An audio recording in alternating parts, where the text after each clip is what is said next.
बांग्लादेश आहिस्ता आहिस्ता अपनी तमाम सरहदें पार करता चला जा रहा है। बांग्लादेश अब इंडिया को धमका रहा है कि हम बंगाल पर, उड़ीसा पर और बिहार पर कब्जा कर लेंगे। तो आप देख सकते हैं कि भाई के बांग्लादेश किस हद तक इंडिया की नफरत में डूब चुका हुआ है। लेकिन इंटरेस्टिंग बात यह है कि इंडिया बड़े डिप्लोमेटिकली तरीके से इस सारे मामले को लेकर चल रहा है। इंडिया ने अपने कुछ सरकारी अफसरान को जो है बांग्लादेश भेजा कि वहाँ जाके वो उनसे बात करें कि भाई आप अपनी हरकतों से बाज आ जाएं। लेकिन अभी तक इंडियन आर्मी ने इस सारे मामले पर कोई एक्शन नहीं लिया। हाँ, ये ज़रूर इंडिया ने किया है कि जो फूड सप्लाई इनके बांग्लादेश जाती थी उसको वक्ती तौर पर रोक दिया गया है। लेकिन मुझे ये लगता है कि जब तक इंडियन आर्मी बांग्लादेश को मज़ा नहीं चखाएगी, इनकी अकल ठिकाने नहीं आने वाली। इस सारे मामले पर पाकिस्तानी अवाम का क्या रद्द-ए-अमल है, आइए जानते हैं। अस्सलाम वालेकुम। वालेकुम अस्सलाम। मेहर सर, कैसे हैं आप? बिल्कुल ठीक, खैरियत से। सर, बांग्लादेश को क्या हो गया है? बिला वजह इंडिया के साथ पंगा ले रहा है, अपनी औकात से बढ़ चढ़कर जो है इंडिया को जो है गुस्सा दिलाने की कोशिश में लगा हुआ है। आपने शायद खबर सुनी हो कि तुर्किश मेड उन्होंने जो 6 ड्रोन्स हैं इंडिया के बॉर्डर पर लगा दिए हैं। मैंने कल भी अपने शो में कहा था कि अगर इंडिया की आर्मी चाहे तो 10 मिनट के अंदर अंदर बांग्लादेश का जो निशान है सफ़ाई हस्ती से मिटा सकती है। क्या कहना चाहेंगे बांग्लादेश और इंडिया के मौजूदा हालात पर? देखिए, ये तो कल की बात गुजर गई, लेकिन अभी फ़िलहाल यही अभी मुद्दा जो चल रहा है ये तो ठीक है। उन्होंने अपनी अगर बॉर्डर के करीब लगाए, उनको भी मैं ये समझ रहा हूँ बांग्लादेश अब जानबूझ के वो हरकत कर रहा है। उनके एक सेक्रेटरी है रिजवी, वो अब इंडिया को ये स्टेटमेंट दे रहे हैं कि भाई हमें बंगाल, हमें बिहार और हमें उड़ीसा वापस किया जाए। किस तरह जाहिलाना बात कर रहा है उनका ये बंदा कि आपसे जो मुल्क है वो तो पहले संभाला नहीं जा रहा, उस पर इतनी ज़्यादा आपके लिए प्रॉब्लम क्रिएट हो रही है। आपकी अपनी हुकूमत का कोई नामो निशान नहीं है, कोई वजूद नहीं है, कोई इकॉनमी पे नहीं है। ऊपर से एक अगर बांग्लादेश इंडिया को फाइनल में हरा दिया है तो उनके यंगस्टर के काम आप देखें, मतलब किस तरह वो रिएक्ट कर रहे हैं इंडियन टीम के साथ। मतलब बिल्कुल ही वो इस तरह हो गए जैसे उनके जानी दुश्मन है, जिनसे लेके खाते रहे।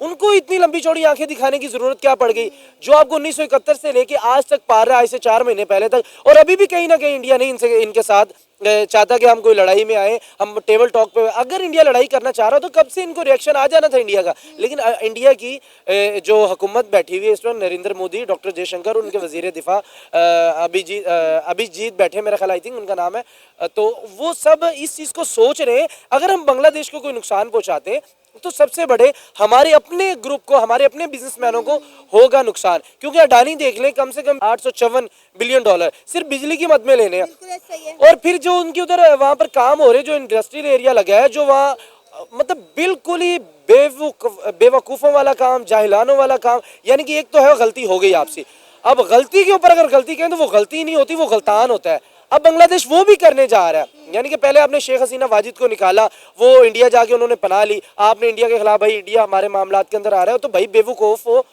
भिखारियों, आपको पहले नहीं पता था कि इंडिया आपके मामलात के अंदर आ रहा है? इंडिया तो बड़ी सपोर्ट चाहिए थी इंडिया की सपोर्ट की वजह से तो यहाँ पर आए हैं। इंडियन मीडिया बिल्कुल ठीक कहता है कि हमारी आर्मी ने, हमारी पब्लिक ने, हमारी एयरफोर्स ने, हमारी नेवी ने बांग्लादेश को बनाया और ये कौम एहसान फरामोश है। पहले उन्होंने पाकिस्तान के साथ गद्दारी की, अब ये इंडिया के साथ गद्दारी कर रहे हैं। देखिए, जिसके रगों में गद्दारी हो ना तो वो किसी भी मोड़ पे आगे कर लेता है। मैंने पहले भी एक इंटरव्यू में बात की थी, शायद कहीं ना कहीं इंडिया के बड़े जानते थे इनकी आदतों को। उन्होंने इस वक्त उनको उस औकात में रखा। ये जो बिजली का प्लांट है वो कहीं इधर नहीं लगा दिया जैसे नेपाल के अंदर इंडिया ने लगाया था।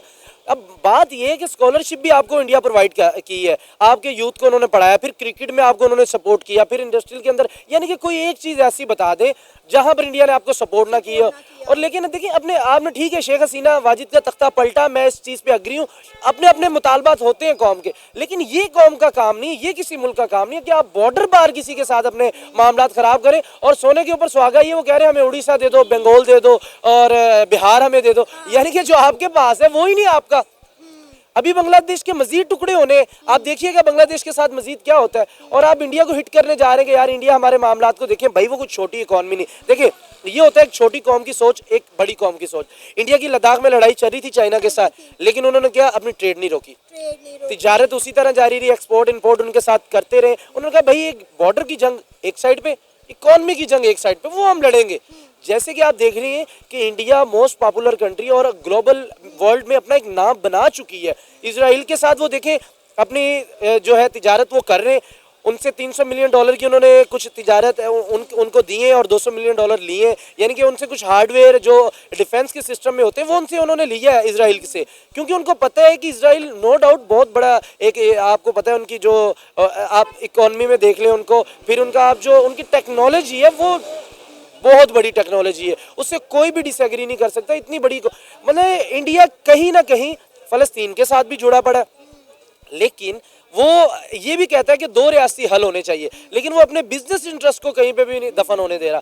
यही बांग्लादेश कह रहा है। बांग्लादेश अगर इनकलाब लेके आए थे तो इनकलाब का ये मतलब नहीं था कि आप इंडिया जैसे मुल्क को हिट करना शुरू हो जाए और अपने पैरों के ऊपर कुल्हाड़ी मार लें। अभी भी देखें, शेख हसीना वाजिद बाहर मिल रही है, डोनाल्ड ट्रंप से मुलाकातें हो रही, यानी कि जो इस वक्त डॉक्टर यूनुस बैठे हुए ऑल वर्ल्ड किसी ने भी उनको एक्सेप्ट नहीं किया। मतलब इस तरह कि आपने एक 80 साल बंदे को लाके बिठा दिया है जो कि 20-25 साल बांग्लादेश के अंदर रहा ही नहीं है, उसको वहाँ की जो अभी अवाम है उसका पता ही नहीं है। इसका ये मतलब है कि जो बाइडन जाते जाते बांग्लादेश के साथ वो हाथ करके चले गए जिसका नुकसान आने वाले वक्त में बांग्लादेश को बहुत होगा। हमें पता है कि जो शेख हसीना वाजिद थी वो जो बाइडन बिल्कुल लाइक नहीं करते थे, क्योंकि वो ये कहती थी कि जो इंडिया कहेगा वो, और उनका राइट भी था इंडिया के साथ स्टैंड करना, क्योंकि इंडिया उनको हर चीज़ प्रोवाइड कर रहा था।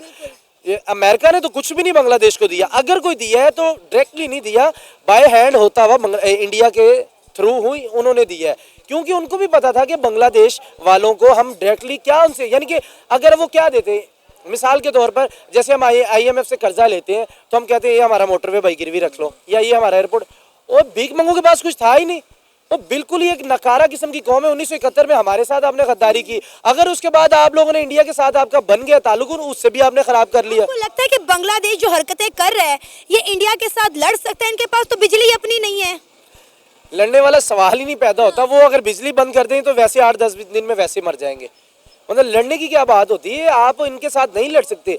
महर तनवीर, अगर इंडिया चाहे तो बांग्लादेश के ज़मीनी रास्तों के साथ साथ बहरी रास्ते भी ब्लॉक कर सकता है। अभी तो सिर्फ इनके ज़मीनी रास्तों का मसला चल रहा है, लेकिन बांग्लादेश जो है वो इतरा रहा है कि हम जो है पानी के रास्ते अपनी ट्रेड कर सकते हैं, अपना काम जो है कर सकते हैं, लेकिन ये भूल गया कि अगर इंडियन नेवी चाहे तो इनके बहरी रास्ते, इनके समुद्री रास्ते बंद किए जा सकते हैं। देखिए, मैं यही कह रहा हूँ कि जो इस वक्त बांग्लादेश की हुकूमत बैठी है, जो निगरान सेटअप बैठा है, वो बिल्कुल ही जाहिल किस्म का बैठा है।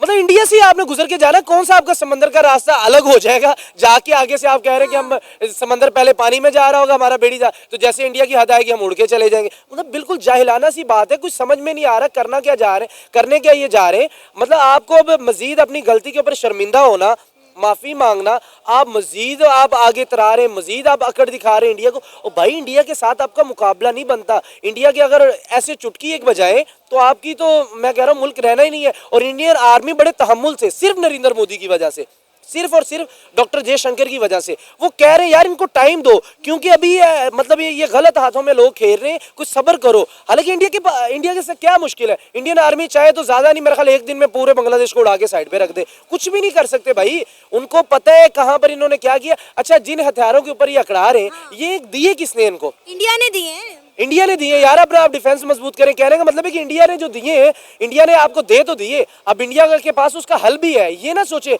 कि इंडिया ने आपको वो डॉन, टर्किश डॉन वो आपने खरीदे नहीं है, वो भी शेख हसीना वाजिद जब थी जब भी इंडिया ने दिए, और इंडिया ने कहा चले आप कुछ अपनी सेफ्टी के लिए कर लें, लेकिन आप वही हथियार उन्हीं पे आजमाएंगे। मेरी बिल्ली मुझे को मैं आऊं। हाँ, यही है। देखिए, बांग्लादेशी अवाम को मैं पहले भी कई बार कह चुका हूँ कि खुदारा अपनी गलती के ऊपर शर्मिंदा हों, आप अपोलोजाइज करें और आप मामलात को आगे लेके जाएं। आप बहुत दूर चले जाएंगे दुनिया से। अफगानिस्तान जैसा मुल्क नहीं है आपका, वो भाई उन्होंने 24 साल सुपर पावर्स के साथ जंग करने के बाद अपना मुल्क स्टेबल किया। आप तो भाई 4 साल नहीं कर सकते, 24 साल कैसे करेंगे? आप में वो जज्बा नहीं है, आप में वो काबिलियत नहीं है, क्योंकि आप खुद मुख्तार नहीं थे शुरू से। आप शुरू पे इंडिया के ऊपर हर चीज़ पे रियलाइज करते थे कि इंडिया आपको देगा, इंडिया आपको देगा, इंडिया। आपने खुद कुछ भी नहीं बनाया। जो आपके पास बेड़ी जहाज है वो भी इंडिया ने दिए, जो आपने इंफ्रास्ट्रक्चर बनाया वो भी इंडिया ने, इंडस्ट्रियल एरिया भी इंडिया का है। अभी जब से ये चल रहा है इनकलाब, देखिए कितने बंगाली भूख से मर रहे हैं। बंगालियों ने बहुत बड़ा ट्रम्प कार्ड, इंडिया ने ट्रम्प कार्ड खेलना है। अगर तो मसला कोई बन गया, वो बंगाल में अगर वो कह रहे हैं ना 2 करोड़ निकालेंगे, मैं कह रहा हूँ 2 करोड़ को यार छोड़ दें आप, वो सिर्फ उन्होंने 10 लाख भी निकाल दिए, लाले पड़ जाएंगे। देखिए, दूसरी बात, अगर इंडिया ने इनको अगर कमजोर करने पे आए ना, तो सऊदी अरब को बोले भाई जितने बंगाली हमारे साथ आपने हमसे मुआहिदा किया, हमसे आप कर रहे हैं, तो जाहिर बात है अगर बंगाल में से इंडिया में से चूज करना पड़े सऊदी अरेबिया को तो वो डायरेक्टली भाई इंडियन के साथ जाएंगे। यूएई भी इंडियन के साथ जाएंगे, कतर भी इंडियन के साथ जाएंगे, यूएसए भी इंडियन के साथ जाएंगे। अब इससे इनको सोचना चाहिए कि इस वक्त डोनाल्ड ट्रंप पावर में आ चुका है और नरेंद्र मोदी का दोस्त है, यानी कि वो आपको बिल्कुल ही आइसोलेट कर देंगे। तो खुदा होश के नाखून लें, खुदारा आप बिल्कुल ही इस तरह की आपको बंद गली में आप जा रहे हैं कि आपको निकलने का रास्ता नहीं मिलना। आप पत्ते खाएंगे फिर भी आपका गुजारा नहीं होना, पत्ते भी खत्म हो जाने। और अभी भी आपके पास टाइम है, अभी भी टाइम है आपके पास इंडिया के साथ अपने ताल्लुक बेहतर रखें। इंडिया ने रिएक्ट नहीं किया अभी तक। कोई एक मुझे बता दें कि किसी फौजी की तरफ से कोई रिएक्शन आया हो, कोई बयान आया हो? बेसिकली नेबरहुड फर्स्ट पॉलिसी है। इंडिया अपने हमेशा नेबर्स का ख्याल रखता है। कभी उसने पहले कभी भी कोई जंग का आगाज नहीं किया इंडिया ने। ये आप तारीख उठा के देख लें, आपको पता चल जाएगा।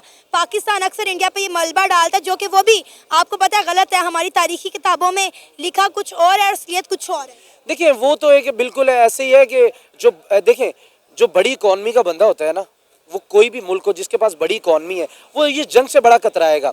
इसकी जिंदा मिसाल आप चाइना देख लें, क्या कर रहा है चाइना? किसी के साथ कुछ छेड़खानी कर रहा है, कुछ जंग कर रहा है? हल्की सी उनकी लद्दाख पर थोड़ी बहुत है इंडिया के साथ, लेकिन वो फिर भी अपनी तिजारत कर रहे हैं। जो बड़ी इकॉनमी वाले होते हैं वो यही चाहते हैं यार मेरी इकॉनमी स्टेबल रहे। अगर मैं जंग की तरफ चला गया तो मेरे जो है मामला सारे खराब हो जाएंगे। देखिए टाटा उधर बैठा है, अंबानी उधर बैठा हुआ है, दुनिया के बड़े बड़े बिजनेसमैन वहाँ बैठे, अमेजोन उधर आ चुका है, यानी कि एवरीथिंग कुछ भी नहीं है। गाड़ियाँ देखें जो है, आप मोबाइल इंडस्ट्री आईफोन देख लें, कितने ज्यादा उन्होंने बना के पूरी दुनिया में से, यानी कि वो ये चाहते हैं कि हम तिजारत करें, जंग नहीं करें। कोई भी दुनिया का मुल्क है जब तिजारत करता है कामयाब होता है, जब जंग करता है बैकफुट पे आ जाता है। उसकी हमारे पास मिसाल रूस है, यूक्रेन के साथ जंग कर रहा है तो उसको कितना नुकसान हो चुका है अब तक। तो यही बात है, इंडिया भी यही चीज सोचता है कि हम इनके साथ तिजारत करें, क्योंकि हमारा 80% यहाँ पर शेयर पड़े हुए। शेख हसीना वाजिद ने जो कुछ किया वो अपने मुल्क और कौम के लिए किया। जितना अरसा वो अपने दौरे हुकूमत में रही हैं, उन्होंने हमेशा जो है बांग्लादेश की तरक्की के लिए, डेवलपमेंट के लिए काम किया और इंडिया ने हमेशा बांग्लादेश को सपोर्ट किया है। और आज बांग्लादेश उसी इंडिया को उठ के आंखें दिखा रहा है, ड्रोन उनके बॉर्डर पे तैनात कर रहा है। पहले यही इंडिया था, हम कहते रहे कि पाकिस्तान जो था, ये मशरकी पाकिस्तान को बांग्लादेश बनाने में इंडिया ने इनकी सपोर्ट की थी, लेकिन उसके बाद आज आप हाल देखें ये क्या कर रहे हैं। देखिए जब मशरकी पाकिस्तान बांग्लादेश जब बना तो नो डाउट सारी दुनिया को पता है कि इंडियन ने बहुत ज़्यादा सपोर्ट किया, इंडियन आर्मी ने आके दिफा किया, वरना इनके पास कौन सी आर्मी थी? इंडियन आर्मी ने इनका दिफा किया। उन्होंने एक इनको मुल्क बना के दे दिया कि सुकून से रह लें आप। ठीक है, अब मुल्क बन गया, ठीक है, हमारे जैसे भी अलग हुआ, हमारे भुट्टो ने ये कहा तुम उधर के हम इधर के, वो निकल के बाद अब बहुत दूर 25 में, अब ये 24-25 में ये है कि आप अपोलोजाइज कर लें इंडिया के साथ और अपने मामला को दुरुस्त कर लें। गलत ठीक है, आप इनके पास बहुत बड़ा एक ट्रम्प कार्ड है, बांग्लादेशियों के पास भी। कहते यार इस इश्तिहाल में आगे थे, यूथ थी, यंगस्टर थे, तुलबा थे, वो आगे इस तरह उनको गलत गाइड किया गया। किसी पे भी मलबा डाल दें आप, अपने मुल्क के बंदे को अंदर ही मलबा डाल दें, वहीं पर रखें आप। इंटरनेशनलाइज जब आप करेंगे तो बरतानिया से जैसे एडवाइजरी आई है तो आप इंतजार करें। और भी यूरोप कंट्रीज आप पे पाबंदी लगाने जा रहे हैं। ये पाबंदी फिर इसका ये मतलब है कि बरतानिया के अगर लोग नहीं आ सकते बांग्लादेश, तो बांग्लादेश के बंदे वहां नहीं जा सकते। और बरतानिया तो वैसे इनका बाइकआउट हुआ पड़ा है, बरतानिया जाएंगे कैसे? अपनी एयरलाइन ही नहीं इनके पास, इंडिया के थ्रू नई दिल्ली से जाते बस इनके पास एक ही थी, यूएई आने की, सऊदी अरेबिया जाने की, उसके बाद इनके पास एयरलाइन भी कोई नहीं है। नई दिल्ली के जो एयरपोर्ट है वो यूज़ करते हैं। मतलब टोटल आप इंडिपेंडेंट है आप इंडिया के ऊपर, और आप उनको कह रहे हैं कि भाई आप बैकफुट पे हो जाए। अगर इंडियन अपने सारे शेयर अभी भी निकाल लेना तो ये जो इनके पास 600-700 ट्रिलियन पड़े हुए हैं ना, ये भी खत्म हो जाएंगे। पता है कि बांग्लादेश में 40% जो फूड सप्लाई है वो इंडिया से आती है। अगर सिर्फ इंडिया इनके फूड सप्लाई चेन कट करे तो मैं कहती हूँ कि बांग्लादेश भूख और अफलास से ही तबाह बर्बाद हो जाएगा। मैं कह रहा हूँ वो तो वहाँ से सप्लाई बंद करने की बात है ना। मैं एक ही मिसाल देता हूँ, जो उनके पास एक ही है, सिर्फ एक उन्होंने बटन ऑफ करना है, आपको पता है उसके बाद क्या होना है। इंडस्ट्री एरिया बंद, अडानी को भी रोका, आपको पता है अडानी ने रिएक्शन दिया, बार बार रिएक्ट कर रहा है, भाई मैं बिजली बंद कर रहा हूँ, डूबते मेरे डूब जाए पैसे, $854 मिलियन डूबते, लेकिन उसको कहीं ना कहीं रोका हुआ है, क्योंकि जो उधर इंडस्ट्री बंद होनी वो भी यार इंडिया की है। ये बात बंगाली सोच रहे हैं कि पता नहीं इंडिया क्यों चुप है। इंडिया भाई इस वजह से चुप है कि जो इंडस्ट्री तबाह होनी है वो तो हमारी इंडस्ट्री है, कौन सी इनके बाप ने बना के दी है? कोई है तो है नहीं। इनके पास कोई अपना कोई बिजनेसमैन है, एक बिजनेसमैन को बंगाली बता दें कि जो हमारा बिजनेसमैन, टोटल बिजनेसमैन वहां से आए, उन्होंने आपको कपड़ा रोटी मकान सब कुछ दिया, आपको बना के दे दिया, उन्होंने कहा यार आप करें काम, ठीक है आप आगे। क्योंकि इंडिया का नो डाउट बिजनेसमैन बगैर किसी अपने इंटरेस्ट के कि उसको यार कुछ मिलेगा तो उसके बगैर तो कोई भी नहीं इन्वेस्ट करता। उन्होंने अपना जरूर अपना ट्रस्ट रखा बीच में, लेकिन ये काम बांग्लादेशियों को बिल्कुल भी नहीं करना चाहिए जो वो कर रहे हैं। अभी आप उनसे उड़ीसा बंगाल मांग रहे हो, यार अपने पास जो है उसको संभाल लो, ना तबाही अपने मुल्क की बचाओ। अभी भी आपके कुछ भी नहीं हुआ।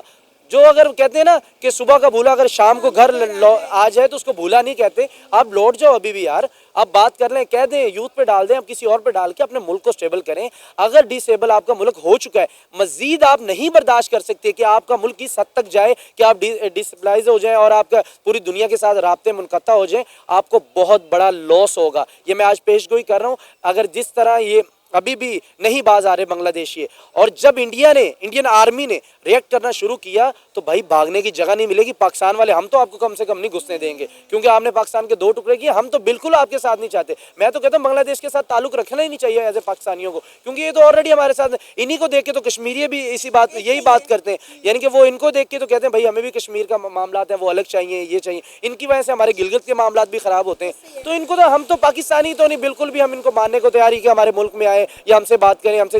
मैं ये समझता हूँ शहबाज शरीफ साहब ने जो इतने साल थे, पिछले 50 साल, जिसमें से 20 साल के लगभग 25 साल के लगभग नून लीग की हुकूमत रही है, तो तब इनको क्यों नहीं तिजारत याद आई? जब इंडिया के साथ इनका रास्ता कटा है तो फिर इनको तिजारत याद आई। फिर डॉक्टर यूनुस को इन्होंने गले मिलना था जाके, एक मीटिंग के अंदर गए हैं वहाँ जाके अमेरिका के अंदर, वहाँ जाके डॉक्टर यूनुस को मिलना था। पहले आप शेख हसीना वाजिद को क्यों नहीं मिले? क्योंकि उसने 2 हिस्से करवाए थे। लेकिन देखें वहाँ पर भी आप बहुत बड़ी एज ए पाकिस्तानी एक मिस काम कर गए।